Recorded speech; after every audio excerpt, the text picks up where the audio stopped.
الحمد لله رب العالمين والصلاة والسلام على سيد الأنبياء والمرسلين وعلى آله واصحابه أجمعين. أما بعد، أعوذ بالله من الشيطان الرجيم. بسم الله الرحمن الرحيم.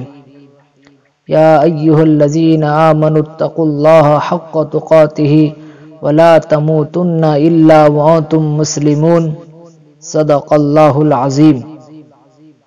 وعن جابر بن سمورة رضي الله عنه قال: كان رسول الله صلى الله عليه وسلم يأمر بصيام يوم عاشوراء ويحثنا عليه ويتعاهدنا عنده، فلما فرض رمضان لم يأمرنا ولم ينهنا عنه ولم يتعاهدنا عنده، او كما قال علیہ الصلاۃ والسلام.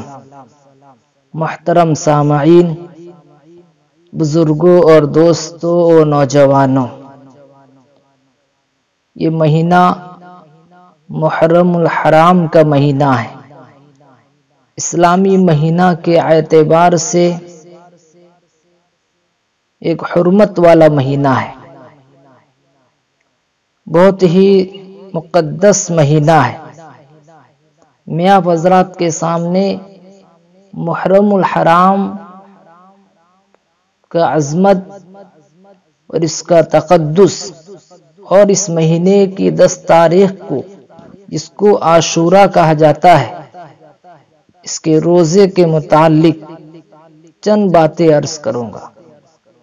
دوستوں اور بزرگوں، اس وقت پوری دنیا کے اندر اکثر لوگ محرم الحرام کی فضیلت، محرم کے مہینے کی عظمت یہ سمجھتے ہیں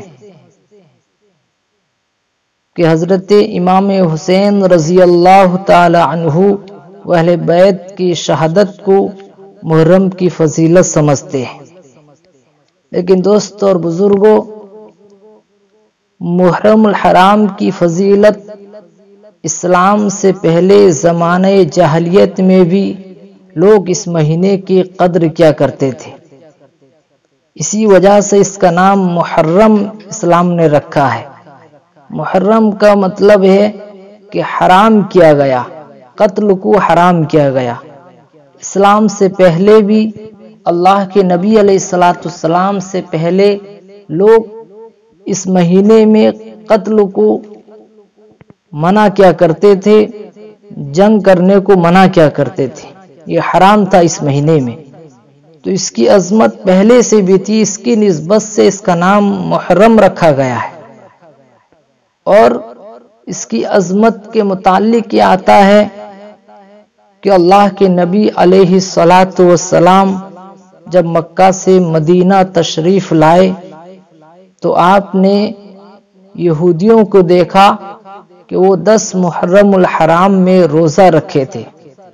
تو اللہ کے نبی علیہ الصلوۃ والسلام نے ان یہودیوں سے پوچھا کہ تم لوگ روزہ کیوں رکھے ہو، کس وجہ سے آج کے دن تم روزے سے ہو؟ تو ان یہودیوں نے جواب دیا، فقالوا ھذا یوم عظیم. انہوں نے کہا کہ یہ ایک عظیم دن ہے. اس کی وجہ انہوں نے بتائی کہ اس دن انجى اللہ فیہ موسیٰ وقومہ وغرق فرعون وقومہ فصامہ موسیٰ شکرا فنحن نصومہ. انہوں نے کہا کہ یہ عظیم دن ہے کہ اس دن اللہ تبارک و تعالی حضرت موسیٰ علیہ السلام کو نجات دیا، فرعون اور اس کے لوگوں کو سمندر میں غرق کیا. اسی شکرانے میں حضرت موسیٰ علیہ السلام نے اس دن روزہ رکھا.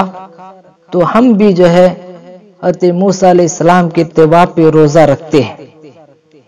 تو اللہ کے نبی علیہ الصلوۃ والسلام نے سن کر فرمایا کہ فَنَحْنُ أَحُقُّ وَأَوْلَى بِمُوسَى مِنْكُمْ فصامه رسول اللہ صلی اللہ علیہ وسلم وَأَمَرَ بِصِيَامِهِ۔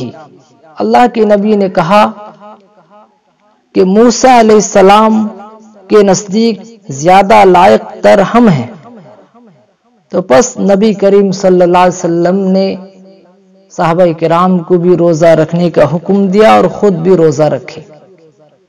تو اس حدیث پاک سے محرم الحرام کا عظمت کا بھی پتہ چلتا ہے کہ اس دن حضرت موسیٰ علیہ السلام کو اللہ نے فرعون کے ظلم و ستم سے نجات دیا تھا۔ جو خدائی کا دعویٰ کیا کرتا تھا تو اللہ نے اس فرعون کو بحر قلزم کے اندر ڈبایا، اس کی قوم کو ڈبا کر تباہ کیا، اور اللہ تبارک و تعالی حضرت موسیٰ علیہ السلام اور ان کے ماننے والوں کو اللہ تعالی نے سمندر پار کرایا، نجات دیا۔ تو اس دن حضرت موسیٰ روزہ رکھے تھے، تو اس وجہ سے اس وقت کے یہودیوں نے روزہ رکھا حضرت موسیٰ کی اتباع کرتے ہوئے۔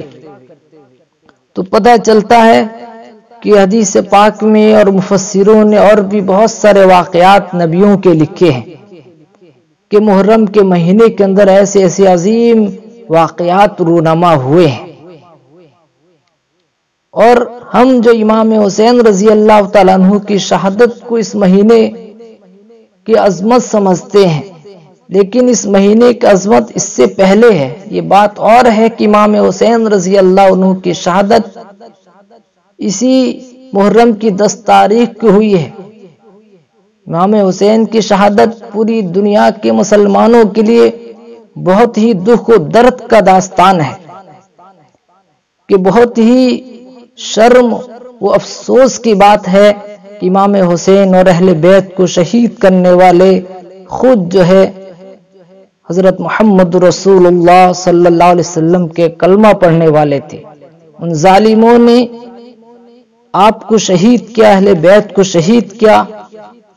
آپ کے شہید کرنے والوں پر جتنی بھی برائیاں دنیا میں ہیں سب ان پر اگر فٹ کر دیا جائے تب بھی ان کے لیے کم ہے۔ اللہ ان کی گرفت کرے ان ظالموں کو۔ یہ تو دکھ کی بات ہے امام حسین کی، لیکن اس کی عظمت اس سے پہلے ہے۔ اللہ نے بڑے بڑے کارنامے بھی اسی محرم کے مہینے میں کروایا ہے، تو امام حسین کی شہادت بھی اسی مہینے میں ہوئی ہے۔ تو اس کا مطلب نہیں ہے کہ اس کی عظمت امام حسین کے سبب سے ہے۔ حدیث پاک سے جو پتہ چلتا ہے، بخاری و مسلم کی روایت ہے کہ حضرت موسیٰ علیہ السلام کو اللہ نے اسی محرم الحرام کی 10 تاریخ میں فرعون کے ظلم سے نجات دیا تھا، تو اللہ کے نبی علیہ السلام نے اسی محرم کی 10 تاریخ کو نبی نے روزہ رکھا۔ اب اللہ کے نبی علیہ السلام نے روزہ رکھا، صحابہ کرام کو بھی حکم دیا، صحابہ بھی روزہ رکھا کرتے تھے۔ جب رمضان مبارک کا روزہ فرض ہوا، حدیث میں آتا ہے اللہ کے نبی علیہ السلام اس کے بعد میں اب عاشورہ کا روزہ رکھنے کی ترغیب بھی بند کر دیے۔ اب جو اور منع بھی نہیں کیے، جو چاہے رکھے جو چاہے نہ رکھے، اس پر کوئی اور آپ جو ہے ترغیب کوئی خبر گیری نہیں کیا کرتے تھے۔ آپ نے منع بھی نہیں کیا، آپ نے اس کے لیے باقاعدہ خبر گیری کرتے کہ روزہ رکھو، جیسا کہ رمضان کے روزے سے پہلے اللہ کے نبی علیہ السلام کہا کرتے تھے۔ لیکن حضرت ابن عباس رضی اللہ عنہ سے روایت ہے کہ عاشورہ کے روزے کے بارے میں انہوں نے اللہ کے نبی سے کہا کہ ہم 10 محرم الحرام میں روزہ رکھتے ہیں، اس دن یہودی بھی رکھتے ہیں، تو ہماری عبادت ہمارا روزہ ان کے ساتھ برابر ہوتا ہے، مشابہت پایا جاتا ہے۔ تو اللہ کے نبی علیہ السلام نے کہا کہ میں اگر آئندہ سال زندہ رہا تو میں 9 محرم الحرام کا بھی روزہ رکھوں گا۔ تو اللہ کے نبی نے آئندہ سال جو ہے آپ دنیا سے رخصت فرما گئے، تو آپ نے روزہ نہیں رکھ پایا، لیکن آپ کا یہ قول حدیث پاک سے ملتا ہے کہ آپ نے 9 محرم الحرام کا روزہ رکھنے کا حکم دیا ہے، تو 10 محرم الحرام، اس کو عاشورہ کہا جاتا ہے، اس دن آپ نے خود روزہ رکھا اور 9ویں اور 10ویں ذی الحجہ کا روزہ رکھنے کا آپ نے حکم دیا، تو یہ دونوں دن روزہ رکھنا یہ مسنون ہے۔ اور اگر کوئی 10 محرم الحرام اور 11 محرم الحرام کا روزہ رکھ لے تو یہ اس کے لیے مسنون ہے۔ صرف عاشورہ کا روزہ رکھنے کے بارے میں حدیث پاک سے پتہ چلتا ہے کہ اللہ کے نبی علیہ السلام نے یہودیوں کی مخالفت کی وجہ سے آپ نے کہا کہ صرف عاشورہ کا روزہ نہیں، آئندہ سال میں اگر زندہ رہا تو 9 محرم الحرام کا بھی روزہ رکھوں گا۔ اور حدیث میں آتا ہے کہ اس روزے کی فضیلت یہ ہے کہ ایک دن کا روزہ 1 سال کے روزے کا ثواب ملتا ہے، 1 سال کے روزوں کے برابر ثواب ملتا ہے۔ اس لیے دوست اور بزرگوں، یہ مہینہ بہت ہی مقدس مہینہ ہے، اور اس مہینے میں کی 10 تاریخ کو، 9 اور 10 تاریخ کو، یا 10 یا 11 محرم کو آپ روزہ رکھیں۔ اور یہ بات الگ ہے کہ اس مہینے میں 10 محرم الحرام میں امام حسین کے لیے غم منایا جاتا ہے، کہ غم منانے کی اسلام نے تو اجازت دی ہے، لیکن اس طرح غم منایا جائے جو خلاف شرع ہو، اس کی اجازت شریعت نے نہیں دی ہے۔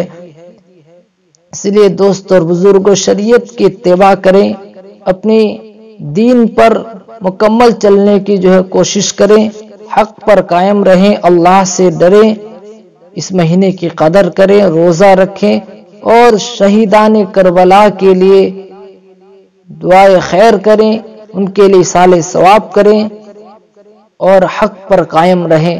اللہ تعالی ہم سب کو عمل کی توفیق عطا فرمائے۔